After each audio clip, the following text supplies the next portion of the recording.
വേണ്ടി മതപണ്ഡിതന്മാരും മതവും നല്ല ശ്രമം നടത്തേണ്ടതാണ്. മതത്തിൽ വിശ്വസിക്കുന്ന യഥാർത്ഥ മതവിശ്വാസിയായ ഏതൊരാൾക്കും മറ്റു രീതിയിൽ ചിന്തിക്കപ്പെടാനോ പ്രവർത്തിക്കപ്പെടാനോ സാധ്യമല്ല എന്നതിനെക്കുറിച്ച് തർക്കമുണ്ടാകുമെന്ന് തോന്നുന്നില്ല. നമ്മളെ നാട്ടിലെ ആളുകൾ ഇന്ന് വിശ്വാസം എന്ന് പറഞ്ഞിട്ട് വിശ്വാസം ദുരുപയോഗം ചെയ്യുകയാണ്. മതവിശ്വാസം എന്ന് പറഞ്ഞാൽ മുസ്ലിം 5 നേരം നിസ്കരിക്കുക എന്ന് പറഞ്ഞാലും അതുപോലെ തന്നെ 3 നേരം അമ്പലങ്ങളിൽ പോയി പ്രാർത്ഥിക്കുക എന്ന് ഹിന്ദുക്കൾ പറഞ്ഞാലും ഓരെല്ലാം വിശ്വാസി എന്നാണ് നമ്മുടെ നാട്ടിലെ ആളുടെ വെപ്പ്. അതൊന്നും നേരല്ല. അതിൽ മഹാഭൂരിപക്ഷം ആളും അതാണെങ്കിലും ഈ വിശ്വാസം ചൂഷണം ചെയ്തുകൊണ്ട് ആളുകളുടെ മുമ്പിൽ പോയി മതത്തിനെതിരായി അല്ലെങ്കിൽ ദൈവവിശ്വാസത്തിനെതിരായി പ്രവർത്തിക്കുന്ന ആളുകൾ നമ്മുടെ സമൂഹത്തിലുണ്ട്.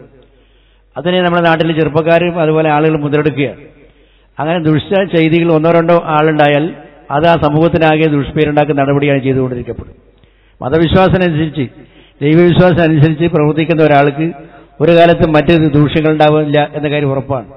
അപ്പോൾ അത് രണ്ടും പഠിക്കാത്തത് കൊണ്ടാണ് നമ്മുടെ നാട്ടിലെ ആളുകൾ വഴിതെറ്റിപ്പോകുന്നതിന് വേണ്ടി പ്രധാനമായി ചിന്തിക്കപ്പെടുന്ന അല്ലെങ്കിൽ ഇന്നത്തെ കാലഘട്ടത്തിൽ വളർന്നുകൊണ്ടിരിക്കുന്നത്.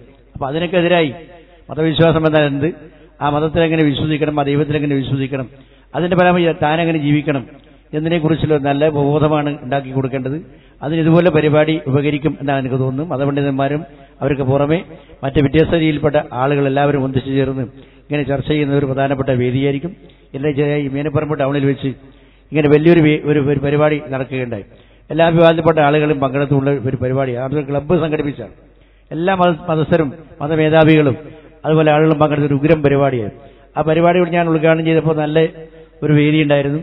അതിന്റെ ഫാദറും അതുപോലെ തന്നെ അവിടുത്തെ മുസ്ലിം പണ്ഡിതന്മാരെല്ലാവരും എന്നെ ശേഷം ശ്ലാഘിക്കാൻ പോകുന്നു.